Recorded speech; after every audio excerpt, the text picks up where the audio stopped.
आलोक जी रुकिए। अंजना जी रोकने का काम है आपका, अंजना जी रोकने का काम आपका है, अंजना जी आपका काम है रोकने का। मैं आपसे आग्रह कर रहा हूँ, अरे मैं उनका मुंह नहीं दबा सकती हूँ, लेकिन उनसे विनती कर रही हूँ। मेरा भी गला फिर मत दबाइए। हाँ मैं नहीं दबा रही, बोलिए, बीच में मत बोलिए, चुप रहिए। मैं पूछना चाहता हूँ कि 1500 साल पुराना शिव मंदिर जब घोषित कर दिया वक्फ की जमीन तमिलनाडु में, तो सोनिया गांधी के गांव से आया था क्या वो मंदिर?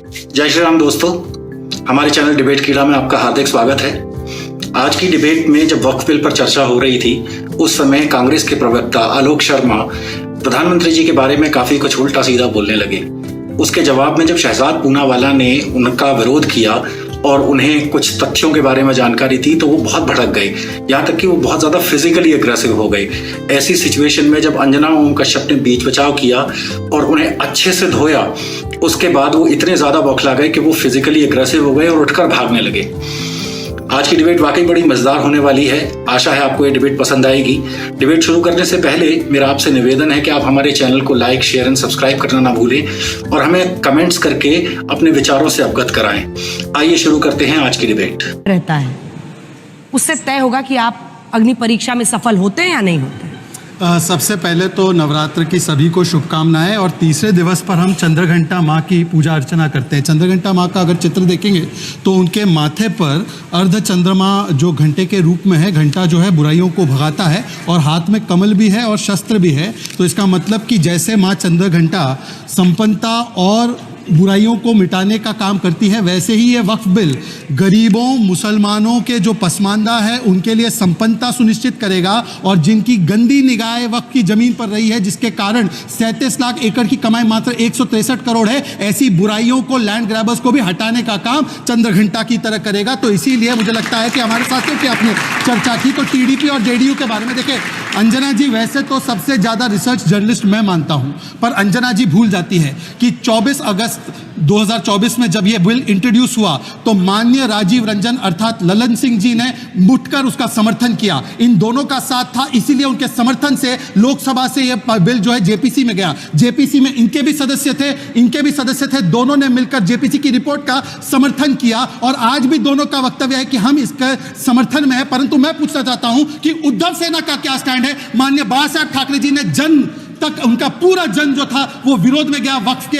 आज बता दे कांग्रेस पार्टी उनके साथ है उद्धव सेना या नहीं है। आज उद्धव सेना बता दे कि क्या वो बाला साहब ठाकरे जी के विचारों के खिलाफ है या राहुल गांधी के विचारों के खिलाफ है। और आज उनको स्पष्ट करना चाहिए, क्योंकि मैं बताता हूं। देखिए आज क्या है इस पूरे वक्फ के अमेंडमेंट में।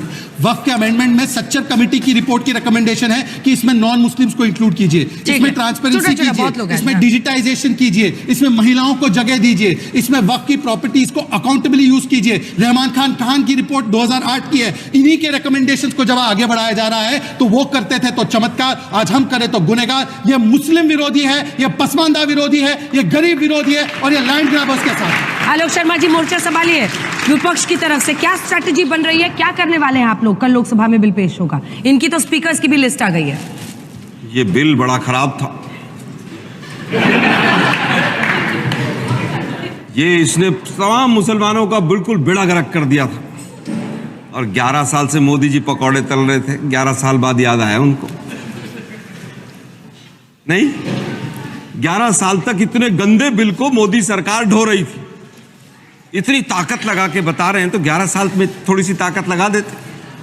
3 साल हो गए किसानों के एमएसपी के कानून बनाने के लिए सुप्रीम कोर्ट की कमेटी की बैठक तक नहीं हुई। मुसलमानों का बड़ा ख्याल है इनको, मुसलमानों का उद्धार करना है इनको। हिंदू बच्चे चाहे सारे बेरोजगार हो जाएं, इनको मुसलमानों का उद्धार करना है इनको। महिलाओं पर अत्याचार चाहे 50% बढ़ जाए, मुसलमानों का उद्धार करके मानेंगे, छोड़ेंगे नहीं बिल्कुल ही। चाहे महिलाओं के ऊपर हो, चाहे SC ST के ऊपर हो, तमाम अत्याचार चाहे 50% 60% बढ़ जाए, किसानों की आत्महत्या बढ़ जाए, किसी चीज से कोई मतलब नहीं है। चीन कब्जा कर ले हमारी भूमि पे, क्लीन चिट दे देंगे, पर मुसलमानों का उद्धार करके मानेंगे, छोड़ेंगे नहीं बिल्कुल। चलिए ठीक है डॉक्टर जोत साहब जल्दी बोलिए ना, इतना धीरे धीरे। अरे मैं बहुत भारी बात कह रहा हूँ। 9 लोग बैठे हुए हैं, भारी तो आप भारी बात कह रहा हूँ कि आपने तैयारी की बात की। तैयारी सबसे ज्यादा किसने की है? हिंदुस्तान के किसी चैनल को उठा के देख लीजिए, पता चल जाएगा कौन सबसे ज्यादा तैयारी में। सिर्फ एक वापस आता हूं, ये अगर ट्रांसपेरेंसी लाना चाहते हैं, अकाउंटेबिलिटी लाना चाहते हैं, कोई भी उसका विरोध नहीं करेगा, उसका सब स्वागत करेंगे। सच्चर कमेटी की रिकमेंडेशंस आई 2011-10 में, उसमें बिल पे चर्चा शुरू हुई, 13 में बिल जेपीसी के माध्यम से पास हुआ, बीजेपी ने भी उसमें समर्थन दिया, बीजेपी के साथियों ने भी समर्थन दिया, और उसी के आधार पर तमाम चीजें हुई। आज कह रहे साहब वो तो कई लाख करोड़ जमीन है, क्या मोदी जी लाए थे? मोदी जी ने अपने मामा जी के घर से वक्फ बोर्ड में जमीन दी थी क्या? अरे भाई किसकी जमीन है वो? वक्फ बोर्ड की जमीन है। ठीक है, चलिए एक आपने दूसरा, अपना एक कर और लिया। दूसरा। अब ये नहीं, आप रुक जाइए, वेट फॉर योर टर्न। एक सेकंड, नो 293 माइनस 16 माइनस 12। अरे व्यक्तिगत टिप्पणियां प्रधानमंत्री पे की गई, व्यक्तिगत की मुझे बात जवाब नहीं है देना भाई, दीजिए। एक व्यक्तिगत की बात मैं नहीं है। जवाब देना वो चाहता जमीन हूं। किसकी है? प्लीज मैं जवाब देना चाहता हूं। चैनल यही बता रहा है, अंजना इतने जी लाख मुझे अवसर दीजिए, हेक्टेयर आपने है, उनको इतने पूरा लाख अवसर दिया। हेक्टेयर। व्यक्तिगत अरे होने का मैंने किसी के ऊपर टिप्पणी अरे भाई नहीं की। सरकार ने तो अंजना नहीं जी, दी आप उनको। मुझे 10 सेकंड का मौका अगर पूरा सरकार करने ने दीजिए, दी पूरा तो कीजिए ले लीजिए। जल्दी। मैं ठीक फिर है। दूसरी बात ये कहना नहीं, चाहूंगा, जल्दी बोलिए, अरे मैं बाकियों का सीधा टाइम है। सवाल हाँ। पूछ रहा हूँ कि 11 साल तक, पहला सवाल है, अगर ये इतना इंपॉर्टेंट बिल था आप तो रिपीट कर 11 रहे हैं। साल तक दोनों का जवाब उसके ले ऊपर लेंगे। बैठे ठीक है, रहे। जल्दी से, तुरंत छोटा सा दूसरी जवाब। चीज, इन्होंने कहा महिलाओं को जोड़ेंगे। क्या वर्तमान में वक्फ बोर्ड में महिलाओं की मेंबर नहीं हो सकती है? मैं जवाब दे रहा हूं। अब जवाब हो दे दूं? सकती है कि नहीं? हाँ या ना जवाब बता दे रहा दीजिए हूं। भाई। ठीक है, जवाब दे रहे हैं, आप अंजना रुक जी, जाइए, जवाब दे रहा हूं। जवाब दीजिए। ये जब विजयपुरा में किसानों की जमीन वक्फ के नाम कर रहे थे तो वो क्या सोनिया गांधी इटली से बांध कर लाई थी क्या जमीन? 1500 साल पुराना शिव का मंदिर वक्फ के नाम कर रहे थे। अभी बीच में नहीं बोलेंगे, अंजना जी बीच में नहीं बोलेंगे। अंजना जी रोकिए, रोकिए, रोकिए, अंजना जी रोकिए। अंजना जी आपका काम है आपका घर में रोकना। आलोक जी रुकिए। अंजना जी रोकने का काम है आपका। अंजना जी रोकने का काम आपका है। अंजना जी आपका काम है रोकने का। मैं आपसे आग्रह कर रहा हूँ। मैं उनका मुंह नहीं दबा सकती हूँ, लेकिन उनसे विनती कर रही हूँ। मेरा भी गला फिर मत दबाइए। हाँ, मैं नहीं दबा रही, मैं भी बीच में बोलिए। बोलूंगा। बीच में मत एक बोलिए, सेकंड। चुप रहिए। मैं पूछना चाहता हूँ कि 1500 साल पुराना शिव मंदिर जब घोषित कर दिया वक्फ की जमीन तमिलनाडु में, तो सोनिया गांधी के गांव से आया था क्या वो मंदिर? और आखिरी बात सुन लीजिए, आप बीच में मत बोलिए। बीच में मत बोलिए, बीच में मत लगा रहता है बोलिए। सुप्रिया सीनियर की तरह। चलिए वापस आइए टॉपिक पे, वापस टॉपिक पे आइए। रुकिए अभी। अंजना जी रुकने के लिए बोलिए। अंजना जी कितना हस्तक्षेप हो रहा है? मैं भी बीच में आलोक जी, मैं भी बोलने नहीं दूंगा। आपके बीच में किसी ने नहीं बोला, चुप हो जाइए। अब दूसरी आखिरी बात, हाँ, बिल्कुल। आखिरी बात बिल्कुल। सुनिए, सुनिए। अभी उन्होंने कहा, अरे इनकी सुनिए आदत भाई, है, छोड़िए, इनकी आदत चलिए। है। अभी इन्होंने, अरे चुप सर, देखिए अंजना जी, अभी इन्होंने कहा कि मैं सीधा सवाल अंजना जी ये तरीका ठीक नहीं, या तो आप हस्तक्षेप कीजिए या तो ये एजेंडा है। क्या सरकार? अंजना जी इट इज माय टर्न। क्या मैं अपनी बात रख सकता हूँ, हाँ या ना? क्या मैं अपनी बात रख सकता हूँ? अंजना जी से बोलिए, अंजना जी से बोलिए। चलिए, अब अंजना जी, इन्होंने कहा कि मुस्लिम के लिए कर दिया। कर्नाटका में 4% मुस्लिम कॉन्ट्रैक्टर को दे दिया आपने रिजर्वेशन। आपको हिंदुओं की याद नहीं आई क्या? एएमयू में आपने SC/ST का, OBC का आरक्षण का, हिंदुओं की याद नहीं आई क्या? हिंदू आतंकवाद कहते हैं और मुसलमानों को पहला अधिकार देंगे संसाधनों पर। आपको हिंदू की याद नहीं आई क्या? चुप रहिए आलोक शर्मा जी, बस हो गया आपका। और सुन लीजिए अंजना जी, प्लीज बीच में हर वाक्य में मुसलमानों को OBC अंजना जी हर वाक्य में डिस्टर्ब किया जा रहा है। हर वाक्य में डिस्टर्ब किया जा रहा है। बताइए। मैं इनकी चलिए, पोल आपकी खुलेगी अब। अंजना जी पोल प्लीज। आपकी खुलेगी। बोलिए, आपकी आवाज जा रही है, जल्दी से 2 लाइन में और बोलो, आखिरी बात, बोला मत कुछ। और जल्दी आखिरी बात, कीजिए बात। मुसलमान OBC में आपके है कि नहीं? चीखने से कुछ नहीं होगा मिस्टर आलोक शर्मा। अरे चलिए, चीखने से नहीं, और मोदी जी का आखिरी बाइट बात है। सुनिए, मोदी जी स्वयं कह रहे हैं कांग्रेस का तो कि अजीब मैंने गरीब उनको जोड़ा सिस्टम है। है। अंजना जी जोड़ा कि नहीं जोड़ा है? मैं भी अच्छा, डिस्टर्ब बोलिए, करूंगा। उनको मैं ऑफेयर कर डिस्टर्ब दिया है, करूंगा। उनकी आवाज नीची कर दी, आप बोलिए। गुजरात अब में ये देखिए, मुसलमान वो इसीलिए आते हैं, अब ये डिबेट में इसीलिए आते हैं। देखिए, बोलिए।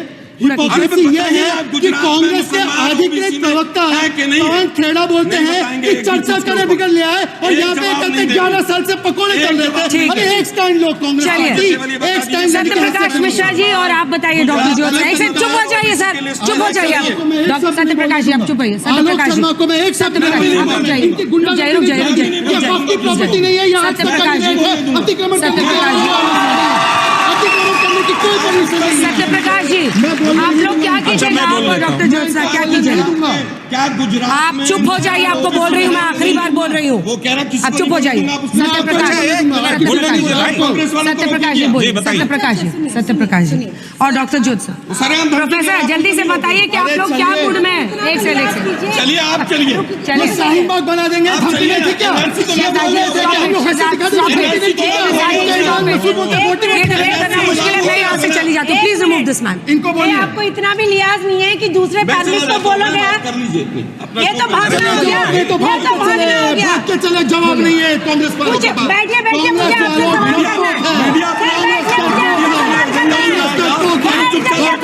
सवाल करना है। आपसे सवाल करना है मुझे। बीजेपी का प्रवक्ता सरेआम धमकी दे रहा है कि मैं बोलने नहीं दूंगा। मुझे आपसे सवाल करना है।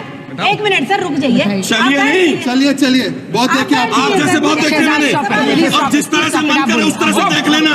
कल पार्लियामेंट जिस तरह से मन करे उस तरह से देख लेना, और जहाँ मन करे वहाँ देख लेना। आलोक भाई चलिए, अच्छा सुनिए सर, सीनियर है सर।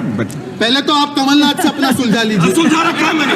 कमलनाथ से पहले सुलझा लीजिए। क्या अच्छा मैं आलोक शर्मा, मेरे मुंह मत लगो, मैं आपको सम्मान दे रहा था, आपने अपनी बात रखी, मेरे बीच में आप लगातार बोल रहे हैं। और मैं आपसे डरने वाला नहीं हूं। आप जैसे लोगों को बहुत देखा है। अच्छा मुझे बोलने का मौका मैं आपसे दीजिए। कह रही हूँ प्लीज फिजिकली अग्रेसिव मत हो रही है, बैठ जाइए, मैं आपको बता रही हूँ। इनको एक पसमानदा मुसलमान नहीं भाता। मैं पसमानदा हूँ, इसलिए मुझे गाली देते हैं। मुझे बोलने लती जी, एक खुल के वर्ग, नहीं बोल रहे सत्यप्रकाश भारती जी, आप जी, एक वर्ग समर्थन ऐसा देंगे। है इस देश में, आपके पूरे इंडी ब्लॉक में, जो भारत के मुसलमानों के साथ 70 सालों से खिलवाड़ करता आया है। उसका दस्तावेज है सच्चर कमेटी, उसकी रिपोर्ट 2006 में आई। और आप मुसलमानों को इस देश में डराते हैं, उनको मुख्य धारा में आने नहीं देते हैं। चाहे हमारे नीतीश कुमार जी हो, चाहे भारत के प्रधानमंत्री हो, जिनका प्रयास ही रहा और नारा रहा, विश्वास दिया, सबका साथ, सबका विकास, सबका प्रयास।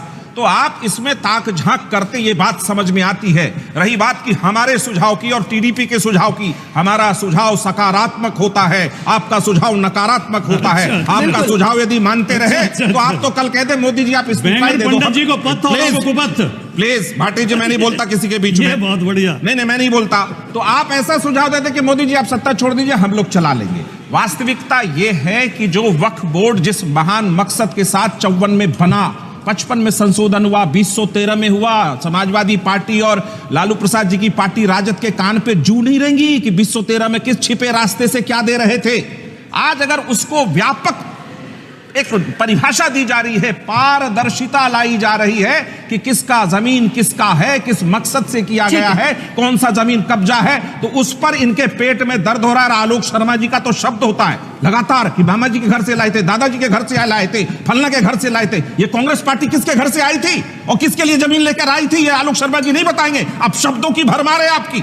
मैं बिल्कुल आज आपका इस बात पर विरोध करूंगा कि आपके कम से कम लगातार डिबेट देखता हूं, हर अपशब्द हर एंकर को टारगेट करते रहते हैं। क्यों? क्योंकि एक ऐसा दौर है आलोक शर्मा जी, बुद्धि फिर गई है कांग्रेस की। देश कहता कुछ और है, कांग्रेस समझता कुछ और।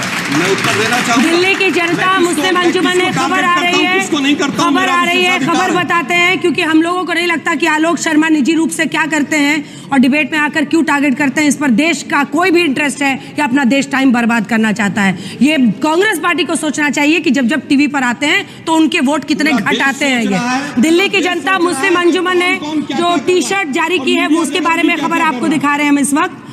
आप अपनी पार्टी के वोट घटाते रहिए ऐसे ही, भगवान आपको बहुत सारी और जो हालत है वो पार्टी देख ही रही है। आप देखिए, मुस्लिम अंजुमन ने वक्फ बोर्ड को लेकर टी शर्ट जारी किया है।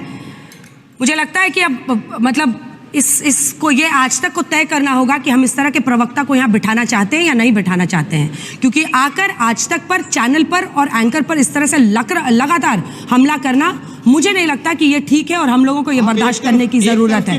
क्योंकि इस व्यक्ति को लेकर तमाम कांग्रेस पार्टी के प्रवक्ता आते हैं, अपनी बात कहकर जाते हैं, 6 बजे भी बोल कर गए हैं, 6 बजे भी बोल कर गए हैं, 8 बजे भी बोल के जाएंगे, लेकिन उनमें से कोई भी इस तरह से बदसलूकी नहीं करता है और फिजिकली इंटिमिडेट करने की कोशिश नहीं करता है। लेकिन आप शारीरिक रूप से भी अग्रेसिव होकर डिबेट में जिस तरह से व्यवहार करते हैं, ये शर्मनाक है और मैं इसको पूरी तरह से पोस्ट करती हूँ। हर किसी के बारे में आपने बोला। अब आप देखिए, सवाल यह है कि आपको यहाँ पर कितना कंटिन्यू करना चाहिए, चैनल को कॉल लेना होगा, क्योंकि मेरे लिए बहुत मुश्किल हो रहा है इस बहस को कंटिन्यू करना। I am really sorry. इस तरह के व्यक्ति को झेलने के लिए मैं मजबूर नहीं हूं, जो इस तरह से मुझे फिजिकली और वर्बली अब्यूज करे मेरे शो पर। आई एम एब्सोल्युटली आपने किया है। सत्यप्रकाश मिश्रा ने आकर आपको रोका है। चलिए हटिए। सत्यप्रकाश मिश्रा ने आपको आकर रोका है। वीडियो में अंत तक बने रहने के लिए आपका हार्दिक धन्यवाद। आशा है आपको ये डिबेट बहुत पसंद आई होगी। प्लीज कमेंट करके हमें बताएं कि आप इस वीडियो के बारे में क्या सोचते हैं। एक बार फिर से हमारा निवेदन है आपसे कि आप हमारे चैनल को लाइक, शेयर एंड सब्सक्राइब करें, ताकि आपके लिए हमें नए नए वीडियो लाने के लिए और प्रेरणा मिले। मिलते हैं अगली वीडियो में। जय श्री राम।